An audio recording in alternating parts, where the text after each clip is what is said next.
గౌరవ ఐటీ శాఖ మంత్రి గారు నేను ఈ మధ్యలో నా ఇష్టమయ 25 పైసలకి 99 పైసలకి ఎన్ని ఎకరాలు ఇస్తాను ఎవరో చెప్పడానికి అన్నాను. అది ఫార్చ్యూన్ 500లో ఉంటే ఎందుకు ఇవ్వకూడదు, ఫార్చ్యూన్ 500లో ఉంటే ఇవ్వకూడదా అని. మంచిదే సార్, ఫార్చ్యూన్ 500లో ఉన్న కంపెనీలకి మీరు ల్యాండ్ ఇచ్చారు, ఏది టీసీఎస్ కాగ్నిజెంట్. సార్ ఈ రెండు ముందు పెట్టి చూడండి, రాష్ట్ర ప్రజలు ఒకసారి అర్థం చేసుకోండి ఎంత తెలివిగా. మరి ఈ తెలివి కూడా మరి ఎవరు నేర్పించారో నాకైతే తెలియదు. పొదుపుగా వాడమని, పొదుపుగా ఉండమని, పొదుపుగా ఉండునైనా రాష్ట్రంలో ఒక్క రూపాయి కూడా ఎయిర్పోర్ట్లోకి వెళ్తే టీ నీ డబ్బులతోనే తాగు, విశాఖపట్నం వెళ్తే బ్రెడ్ నీ డబ్బులతోనే కొనుక్కో అని మరి వారి తల్లి గారు నేర్పించినట్టుగా ఈ విధంగా ఒక 2-3 కంపెనీలను ముందు పెట్టి మరి మిగతాకు సంబంధించినటువంటి 60,000 ఎకరాలు పనికి మాలిన కంపెనీలకి, ఎందుకు పనికిరాని కంపెనీలకి, ఊరు పేరు లేని కంపెనీలకి ఇవ్వమని కూడా మరి ఎవరు చెప్పారో నాకైతే తెలియదు. మరి బహుశా ముఖ్యమంత్రి గారు చెప్పుకుంటారు, ముఖ్యమంత్రి గారు తెలియజేయట్లేదు. ఫార్చ్యూన్ 500 కంపెనీలకి ఎకరం 99 పైసలు కాదు, ఎన్ని ఎకరాలు అయినా సరే నేను ఫ్రీగా ఇచ్చేస్తాను, నువ్వెవరో చెప్పడానికి. నేను అడుగుతున్న గౌరవ నారా లోకేష్ గారు 2024 జూన్ 11 నారా లోకేష్ ఒకసారి గుర్తు చేసుకోండి. నేను చూసిన మిమ్మల్ని రాజమండ్రిలో లేకపోతే యువగడ పాదయాత్రలో ఒక కానిస్టేబుల్ చొక్కా పట్టుకుని ఇసురు అవతల పడేస్తే పక్కకి వెళ్ళిపడ్డారు. మీరు ఒక 18 నెలల క్రితం నారా లోకేష్ ఏంటో ఒకసారి గుర్తు చేసుకోండి. ఒక 18 నెలల క్రితం చంద్రబాబు నాయుడు గారు ఏంటో గుర్తు చేసుకోండి ఒకసారి. ఒక 18 నెలల క్రితం ఈ రోజు మీడియాలోకి వచ్చి భౌ భౌ భౌ అని మొరుగుతున్నటువంటి పచ్చకండవాలు వేసుకొని మాట్లాడుతున్నటువంటి వ్యక్తులు, పసుపు చొక్కాలు వేసుకొని మాట్లాడుతున్నటువంటి రాజకీయ అధికారిక ప్రతినిధులు, బూట్ల మీద ఒక్క చిన్న మచ్చైనా పడుతుందేమో దాన్ని నాలుగుతో శుభ్రం చేసేద్దామని చూసేటువంటి మా అధికార ప్రతినిధులు, అంటే మీ అధికార ప్రతినిధులు, ఇలాంటి వాళ్ళందరూ ఒక 18 నెలల ముందే ఏంటో వాళ్ళ పరిస్థితి ఒకసారి చూడండి. కుప్పంలో అడుగు పెట్టాలంటే గజ వణికిపోయినారు చంద్రబాబు నాయుడు. ఒక కానిస్టేబుల్ నారా లోకేష్ కథ అది 18 నెలల క్రితం. మళ్ళీ 3 సంవత్సరాల క్రితం ఇంకెలా ఉంటుందో ఒకసారి ఆలోచించుకోండి. అంటే ఇన్ బిట్వీన్ షార్ట్ టెన్యూర్ చూశారు. ఈ షార్ట్ టెన్యూర్ లో అంత అధికార మదంతో మాట్లాడకూడదు, అంత అహంకారంతో మాట్లాడకూడదు. ఎందుకంటే అహంకారం అనేది మనమే తినేస్తుంది. జగన్ నిన్ను అధపాతాలను తొక్కేస్తా, పవన్ కళ్యాణ్ మీరేమో అధపాతాలను తొక్కలేదు నాయన. ప్రజలు పరిపాలన బాగలేదు అని ప్రజలు నిర్ణయించుకున్నారు. ప్రజలు నిర్ణయించుకోవడంలో ప్రధాన భూమిక పోషించింది మేము. ప్రజలను చైతన్యపరచడంలో ప్రధాన భూమిక పోషించింది మేము. మాలాంటి వాళ్ళ స్వేదంతో, రక్తంతో ఈ రోజు మీరు 164 సీట్లకు అధికారంలో వచ్చారు. మీరేం చించింది లేదు, పొడిచింది లేదు. ఈ గత 5 సంవత్సరాల్లో జగన్మోహన్ రెడ్డి పేరుంటే 3 సార్లు బాత్రూమ్కి వెళ్ళి వచ్చినాడు మీరంతా. మాజీ ముఖ్యమంత్రి గారు కళలో వచ్చిన నిద్రపోకుండా మంచినీళ్ళు తాగి అలాగే కూర్చొని ఉన్నవాళ్ళు మీరంతా. మీరు ఈ రోజున వచ్చి చొక్కాలు ఎగరేసి, కాలాలు ఎగరేసి మాట్లాడుతున్నారు. ఏడాకున్నారు నాయన 5 సంవత్సరాలు మీరంతా. ఈ రోజు మాట్లాడే వాళ్ళంతా ఎక్కడున్నారు 5 సంవత్సరాల క్రితం? JAGAN అనే పదవి పేరు వినపడితేనే ఎక్కడో అక్కడ సర్దుకునేటువంటి పరిస్థితుల్లో ఈ రాష్ట్రంలో పోరాటం చేసింది మేము, మీడియా పోరాటం చేసింది మేము, జగన్ గవర్నమెంట్ మీద కేసులు వేసింది మేము. ప్రజలు చైతన్యపరిచాం. ప్రజలు ఇచ్చిన అధికారం జగన్ తొక్కేస్తారంటే నీది అంత సీనే లేదు. ఇక్కడ నిన్ను తొక్కకుండా చూసుకోలేదు. పొద్దున రేపు పిఠాపురంలో కాదు కదా, ఆంధ్రప్రదేశ్ రాష్ట్రంలో ఏ కాన్స్టిట్యున్సీలో నిలబడినా ప్రజలు నిన్ను ఓడించడానికి సిద్ధంగా ఉన్నారన్న విషయం మాత్రం గుర్తుపెట్టుకోవాలి.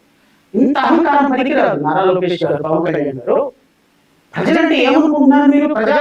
ప్రజలకు సంబంధించిన ఆస్తి అంటే ఏమనుకుంటున్నారు మీరు? పప్పు బెల్లాలాగా 60,000 ఎకరాలు పంచి పడేసి 6 లక్షల కోట్ల రూపాయలు దోచుకొని విదేశాలకి వెళ్ళిపోయి డబ్బులు దాచిపెట్టుకుంటున్నారే. రాష్ట్రంలో ప్రజాధనం మీద ప్రజలకు అధికారం ఉందా? ప్రజల తరఫున మాట్లాడే మాలాంటి వాళ్ళకి అధికారం ఉందా? ఒక విలేకరు ఒక ప్రశ్న అడిగితే మీరు ఏం చెప్పాలి? లేదమ్మా, కంపెనీ కోసం మేము ఇస్తున్నాము, మేము ఏదైతే లీగల్ గా నా ఇష్టం నేను ఇస్తా, ఆ అధికారం కష్టం కాదు సార్. నువ్వు ఎవరోసారి ఇవ్వడానికి 18 నెలల కేసు నువ్వు ఎవరో కొనికిస్తా గొట్ట, 3 సంవత్సరాల తర్వాత నువ్వు ఎవరో ఇంకా కొనికిస్తా గొట్ట, ఎవరు కూడదు. ఈ షార్ట్ టెన్యూర్ నీకు ఇచ్చినటువంటి అధికారాన్ని పద్ధతిగా వాడాలి. You are not owner of the public property, you are only a trustee of a public property. Please mind it. Fortune 500 కంపెనీకి ఇచ్చావా? అది ఇంకా తీయలేదు, బట్ Fortune 500 కంపెనీకి ఇచ్చారా లేదా అనే దాని మీద ఒక చిన్న బిడ్డ చూస్తా. ఏమన్నాడు ఆయన? Fortune 500 కంపెనీస్ కి ఇచ్చేస్తాను, Fortune 500 కంపెనీస్ ల్యాండ్. Fortune 500 కంపెనీలందరికీ 99 పైసల్లోనే చూడండి. 500 కంపెనీలందరికీ 99 పైసల్లోనే ప్రజానికా లేక కొత్త భూమి తప్పేంటి? ఎందుకంటే మేము ఉద్యోగాలు కల్పించాలనుకున్నాం ఇక్కడ. ఏపీ మంత్రి నారా లోకేష్ Fortune 500 కంపెనీలందరికీ 99 పైసల్లోనే ప్రజానికా లేక కొత్త భూమి తప్పేంటి? ఎందుకంటే మేము 99 పైసలు మొత్తం ఇస్తా Fortune 500 కంపెనీ. సార్ ఈ GOMS నెంబర్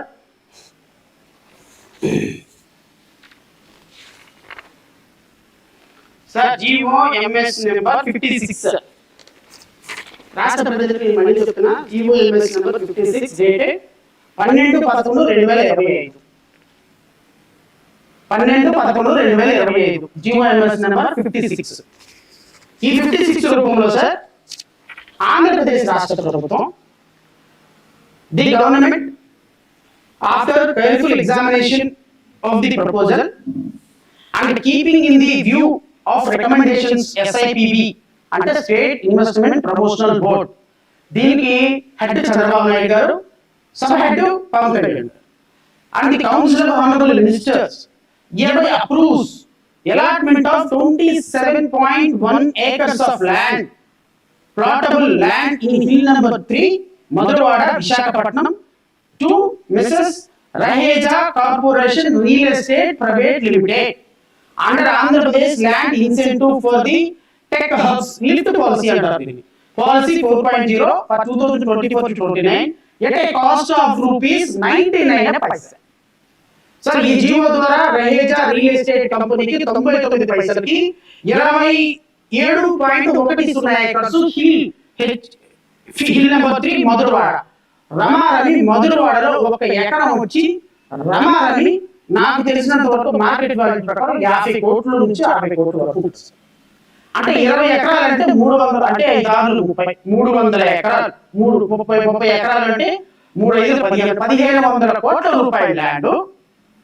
గౌరవ నారా లోకేష్ గారు 1500 కోట్ల రూపాయల ల్యాండ్ 99 పైసలు ఇచ్చేసాడు. 99 పైసలు ఎందుకు ఇచ్చారండి ఓ రియల్ ఎస్టేట్ కంపెనీకి అంటే, రియల్ ఎస్టేట్ కంపెనీ ఏం ఉద్యోగాలు కల్పించదు సార్. రియల్ ఎస్టేట్ కంపెనీ ఈ ల్యాండ్ తీసుకొని ప్లాట్లు వేసుకొని అమ్ముకుంటారు. ఈ ప్లాట్లు వేసుకొని అమ్ముకునే కంపెనీకి 1500 కోట్ల రూపాయల ల్యాండ్ ఈ జీవో ద్వారా ఇచ్చేసి ఏమంటున్నాడు నిన్న, Fortune 500 కంపెనీలకు డబ్బులు ఇస్తే తప్పేంది, TCS ఇచ్చాను, కాగ్నిజెంట్ ఇచ్చాను, ఈ రెండే చెప్తారు, ఇంకేం చెప్పరు. నేను చూసా, అమ్మ నేను నిజంగా నారా లోకేష్ గారు ఏంది ఎంత బాగా చెప్పారు. Fortune 500 కంపెనీలో రహేజా కంపెనీ ఉందేమో, లేకపోయింది ఎందుకు వచ్చిన వాళ్ళు Fortune 500 కంపెనీలో ఉన్న కంపెనీ కదా అని నేనేమడిగానంటే, గూగుల్ అడిగా, ఈ Fortune 500 కంపెనీలో Raheja company private limited company ఉందా అంటే గూగుల్ ఏం చెప్తుందంటే, no, K Raheja Corporation Real Estate Private Limited is not listed in a Fortune 500 company. K Raheja Group is a unlisted private company in India with some of its ventures listed in our stock exchange such as Mindspace Business Parks, REIT Space and Shoppers Stop. మరి ఎలా ఇచ్చారు sir Nara Lokesh గారు? Unlisted private కంపెనీకి Fortune 500 లో కాదు, Fortune 5000 కంపెనీలో కూడా లేదు ఈ కంపెనీ. 1500 కోట్ల రూపాయల ల్యాండ్ ఒక రియల్ ఎస్టేట్ కంపెనీ Fortune 500 కంపెనీకి ఇచ్చేసారని చెప్పినటువంటి మీరు 99 పైసలకి ఏ కాన్సెప్ట్ లో ఇచ్చారు సార్? అసలు పవన్ కళ్యాణ్ దీన్ని ఎలా అప్రూవ్ చేశావు?